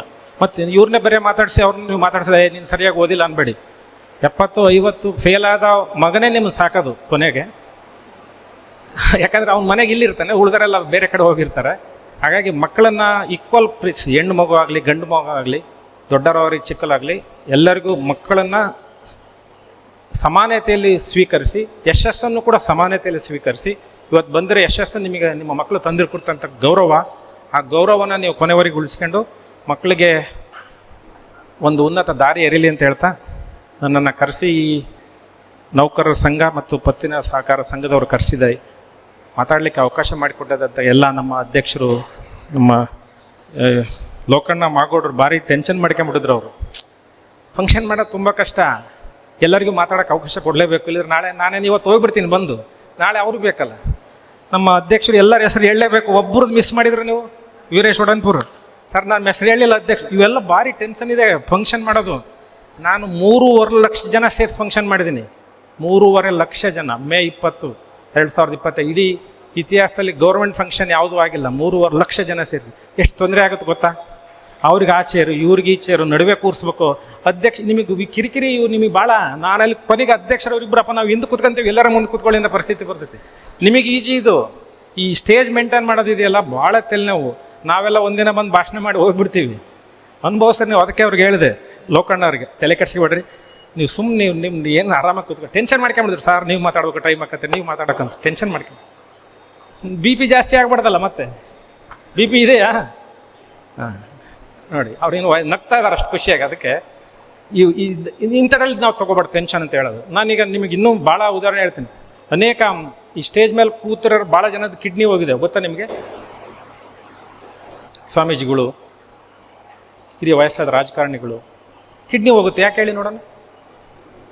ವಾಶ್ರೂಮಿಗೆ ಹೋಗೋಕ್ಕಾಗಲ್ಲ ಅಂತ ನೀರು ಕುಡಿಯಲ್ಲ, ನೀರು ಕುಡಿದ್ರೆ ವಾಶ್ರೂಮ್ ಎಲ್ಲಿ ಹೋಗೋದು ಕುಂತು ಬಿಡೋದು ಹಾಗೆ. ಆಮೇಲೆ ರೋಡಲ್ಲಿ ಎಲ್ಲಿ ಬೇಕಲ್ಲಿ ಇಳಿಯಂಗಿಲ್ಲ. ಇದೆಲ್ಲ ಅನುಭವಿಸಿದ್ದೀನಿ ನಾನು ಹೋಗ್ಬೇಕು, ಗನ್ಮ್ಯಾನ್ ಕೆಳಗೆ ಇಳ್ತಾನಪ್ಪ, ಗನ್ಮ್ಯಾನ್ ಮೇಲೆ ಕೂತ್ಕೊಳ್ಳೋ, ಮತ್ತು ಜನ ಎಲ್ಲ ನಿಂತ್ಕೊತಾರೆ. ಇವನು ಗನ್ಮ್ಯಾನ್ ಇಳ್ದ ಅಂದ ತಕ್ಷಣ ಎಲ್ಲ ಬೈಕ್ ನಿಲ್ಲಿಸ್ಬಿಡ್ತಾರೆ, ಹೋಗೋ ಬಸ್ಗಳು ಬೈಕ್ಗಳೆಲ್ಲ. ನಾನು ಹೋಗೋದು ನೀವು ಇಲ್ಲೇ ಗಾಡಿಗೆ ಅಂದರೆ ಇವೆಲ್ಲ ಅನುಭವ ನಾನು ಹೇಳ್ತೀನಿ. ಅದಕ್ಕೆ ವಾಸ್ತವದಲ್ಲಿ ಅದಕ್ಕೆ ನಮಗೆ ಬಂತ ನಾನು ವಾಶ್ರೂಮಿಗೆ ಹೋಗಿ ಬರ್ಬೇಕು. ನೀವು ಅಷ್ಟೇ ಕೇರ್ ಮಾಡಬಾರ್ದು. ಯಾರೇ ಇರಲಿ, ಯಾವುದೇ ಫಂಕ್ಷನ್ ಇರಲಿ, ಏನೇ ಇರಲಿ, ನಿಮಗೇನು ಕಂಫರ್ಟ್, ಸುಸ್ತಾಗ್ತಾ ಇದ್ದ ಮನೆಗೆ ಹೋಗಿ, ಯಾವುದು ಒತ್ತಾಯ ಮಾಡಬಾರ್ದು. ಆರೋಗ್ಯ ಭಾಳ ಇಂಪಾರ್ಟೆಂಟ್. ವಾಶ್ರೂಮಿಗೆ ಹೋಗ್ಬೇಕಾ, ಹೋಗ್ಬಿಡಿ. ಇವತ್ತು ನಾನು ಇನ್ನೊಂದು ಮಾಹಿತಿ ಹೇಳ್ಬೇಕು ಅಂದರೆ, ಇವತ್ತು ಸರ್ಕಾರಿ ಶಾಲೆಯಲ್ಲಿ 300-400 ಹೆಣ್ಮಕ್ಳಿದ್ರು. ನಾನು ವಿಜಯನಗರದಲ್ಲಿದ್ದಾಗ ನೀರು ಕೊಡ್ತಾ ಇದ್ದೆ, ನೀರು ಕುಡಿತಿರ್ಲಿಲ್ಲ ಮಕ್ಕಳು. ನಾನು ನೀರು ಯಾಕೆ ಕುಡಿತಾ ಇಲ್ಲ ಮಕ್ಕಳು ಅಂತ ಹೋದರೆ, ವಾಶ್ರೂಮ್ ಇಲ್ಲ ಸರ್. ವಾಶ್ರೂಮ್ ಏನು ಇದೇವಲ್ಲ 2 ಸರ್, ಒಂದು ಪ್ರಿನ್ಸಿಪಾಲ್ಗೆ, ಒಂದು ಉಳಿದರಿಗೆ. 300-400 ಮಕ್ಕಳು, 12-15 ವಯಸ್ಸಿನ ಹೆಣ್ಮಕ್ಳು ನೀರು ಕುಡಿದೇ ಇದ್ರೆ ಅವ್ರ ಮುಂದಿನ ಜೀವನ ಏನು ಗೊತ್ತಾ ನಿಮಗೆ? ಬರ್ಬಾದಾಗಿ ಹೋಗುತ್ತೆ. ನಾವು ಅದನ್ನು ತಿಳ್ಕೊಳಕ್ಕೆ ತಯಾರಿಲ್ಲ. ನಾವು ಬರೀ ಮಾರ್ಕ್ಸು 80%, ಅವನ ಗತಿ ಏನು? ಅದಕ್ಕೆ ಆರೋಗ್ಯದ ಬಗ್ಗೆ ಭಾಳ ಗಮನ ಕೊಡಿ. ನಾನು ಹೇಳಿದ ಒಂದು ಎಕ್ಸಾಂಪಲ್, ಹೆಂಗೆ ನಮ್ಮ ದೊಡ್ಡ ಐ ಪ್ರೊಫೈಲ್ನವ್ರದ್ದು ಏನೇನು ಪ್ರಾಬ್ಲಮ್ ಇರುತ್ತೆ ಅಂತೇಳಿ. ಎಲ್ಲರಿಗೂ ಅವ್ರವ್ರದ್ದೇ ಪ್ರಾಬ್ಲಮ್ ಇದೆ. ನೀವು ಭಾಳ ಸಂತೃಪ್ತಿ. ವರ್ಷ ಒಂದು 150-200 ಊಟ ಮಾಡಿ, ತಲೆ ಕೆಡಿಸ್ಕೋಬೇಡಿ. ಮದುವೆ ಅದು ಸ್ವೀಟ್ಸ್ ಇದ್ದರೆ ಸಾಧ್ಯವಾದ್ರೆ ತಿನ್ನಿ, ಇಲ್ಲದೇ ಇದ್ದರೆ ಬೇರೆ ಏನೇನು ಈಗೆಲ್ಲ ದಾವಣಗೆರೆಗೆ ಚೆನ್ನಾಗಿ ಮದುವೆ ಮಾಡ್ತಾರೆ ಅಂತ ಕೇಳಿದ್ದೀನಿ. ನಾನು ವರ್ಷಕ್ಕೆ 1 ಅಥವಾ 2 ಮದುವೆ ಊಟ ಮಾಡಲ್ಲ, ಬಟ್ ಮದುವೆ ಅಟೆಂಡ್ ಆಗ್ತೀನಿ. ಬಟ್ ನಮ್ಮ ಬ್ರದರ್ಗೆ ಹೇಳ್ತಾ ಇರ್ತೀನಿ, ಏನಪ್ಪ ಇಷ್ಟು ಊಟ, ನನ್ನ ಮಕ್ಕಳು ಅಂತ ಖುಷಿ ಅವರಿಗೆ. ಇಲ್ಲಿ ಬಂದರೆ ಮದುವೆಗೆ ಹೋಗೋ ಖುಷಿ. ಯಾಕಂದರೆ ಪಾಪ ಏನು ಟೇಸ್ಟ್ ಸಾಂಬಾರು, ಯಾಕಂದರೆ ಉಪ್ಪು ಖಾರ ಸ್ಪೈಸ್ ಎಲ್ಲ ಚೆನ್ನಾಗಿರ್ತೈತಿ, ಕೈಯೆಲ್ಲ ಸ್ಮೆಲ್. ಪಾಪ ಖುಷಿ ಅವರಿಗೆ ಮದುವೆ ಊಟ ಉಣ್ಣಕ್ಕೆ ನನ್ನ ಮಕ್ಕಳಿಗೆ. ಅದಕ್ಕೆ ದಾವಣಗೆರೆ ಬಂದ ನಮ್ಮ ಬ್ರದರ್ಗೆ ಹೇಳ್ತೀನಿ, ಕರ್ಕೊಂಡು ಹೋಗಪ್ಪ ಮದುವೆ ಊಟಕ್ಕೆ ಖುಷಿ ಅವ್ರಿಗೆ. ಅವ್ರು ಹೋಟ್ಲ್ ಊಟ ಬೇಕಾಗಿಲ್ಲ, ನೀವು 5 ಸ್ಟಾರ್ ಹೋಟ್ಲು ಮದುವೆ ಊಟ. ಹಾಗಾಗಿ ಅದೆಲ್ಲ ಮಾಡಿ, ಊಟ ಮಾಡಿ, ಮದುವೆಗಳು ಅಟೆಂಡ್ ಆಗಿ, ವಾಕ್ ಮಾಡಿ, ಮಕ್ಕಳನ್ನ ಪ್ರೀತಿ ಮಾಡಿ, ಕೃಷಿ ಮಾಡಿ, ಏನು ನಿಮಗೆ ಅನ್ಸುತ್ತೆ ಎಲ್ಲ ಮಾಡಿ ಆರಾಮಾಗಿರಿ. ಮಕ್ಕಳನ್ನ ಚೆನ್ನಾಗಿ ಓದಿಸಿ ಅಂತ ಹೇಳ್ತಾ ಎಲ್ಲರಿಗೂ ವಂದನೆಗಳು. ಎಲ್ಲರಿಗೂ ನಮಸ್ಕಾರ. ಸುದೀರ್ಘವಾಗಿ ಸತತವಾಗಿ 30 ನಿಮಿಷಗಳು, ಸುಮಾರು 30 ನಿಮಿಷಗಳ ಕಾಲ ನಮ್ಮೆಲ್ಲರನ್ನು ಬೇರೆಯ ಲೋಕಕ್ಕೆ ಕೊಂಡೊಯ್ದಿದ್ರು. ನಮ್ಮ ಗಂಗನಕಟ್ಟೆಯ ಪ್ರತಿಭೆ, ಹಳ್ಳಿಯ ಪ್ರತಿಭೆ ಇವತ್ತು ರಾಷ್ಟ್ರ ಮಟ್ಟದಲ್ಲಿ. ಅವರ ಸರಳವಾದ ಜೀವನ, ಸರಳವಾದ ಅಧಿಕಾರಿ ಸೇವೆ ಹಾಗೂ ಎಲ್ಲ ಪೋಷಕರಿಗೂ ಅವರು ನೀಡಿದಂತಹ ಉತ್ತಮವಾದ ನುಡಿಗಳು ಹಾಗೂ ವಿದ್ಯಾರ್ಥಿಗಳಿಗೆ ನೀವು ಮೊದಲು ನಿಮ್ಮ ತಂದೆ ತಾಯಿಯನ್ನು ಪ್ರೀತಿಸಿ, ಗುರು ಹಿರಿಯರನ್ನು ಪ್ರೀತಿಸಿ, ಗೌರವಿಸಿ, ಹಿರಿಯರಿಗೆ ಒಳ್ಳೆಯ ಮಾರ್ಗದರ್ಶನದಲ್ಲಿ, ಹಿರಿಯರ ಮಾರ್ಗದರ್ಶನದಲ್ಲಿ ನಡೆಯಿರಿ ಅಂತ ಹೇಳ್ತಾ, ಜೊತೆಗೆ ಎಲ್ಲ ಅಧಿಕಾರಿಗಳಿಗೂ, ಶಿಕ್ಷಕರಿಗೂ, ಪೋಷಕರಿಗೂ, ವಿದ್ಯಾರ್ಥಿಗಳಿಗೂ ಸಮಗ್ರವಾಗಿರುವಂಥ ಭಾಷಣವನ್ನು ಹಳ್ಳಿಯಿಂದ ದಿಲ್ಲಿಯವರೆಗೂ ಅವರು ನಮ್ಮನ್ನೆಲ್ಲ ಕೊಂಡೊಯ್ದು ಈ ಒಂದು ಅವಿಸ್ಮರಣೀಯವಾಗಿರುವಂತಹ ಈ ಒಂದು ಸಮಯಕ್ಕೆ ತಮ್ಮನ್ನು ತಾವು ಮೀಸಲಿಟ್ಟಿದ್ದೀರಿ ಸರ್. ಜೊತೆಗೆ ನಮ್ಮ ಈ ಒಂದು ಸಮಾಜದ ಬೆಳವಣಿಗೆಗೆ ನಿಮ್ಮ ಸಹಕಾರ ಯಾವಾಗಲೂ ಸದಾ ಇರುತ್ತೆ ಅಂತ ಹೇಳಿದರೆ, ಅಂತಹ ಗೌರವಾನ್ವಿತರಿಗೆ ಹಾಗೂ ಅವರ ಸರಳವಾದ ಸೇವೆಗೆ ನಾವೆಲ್ಲರೂ ಜೋರಾದ ಚಪ್ಪಾಳೆಯೊಂದಿಗೆ ಶ್ರೀಯುತರಿಗೆ ಧನ್ಯವಾದಗಳನ್ನು ಅರ್ಪಿಸೋಣ.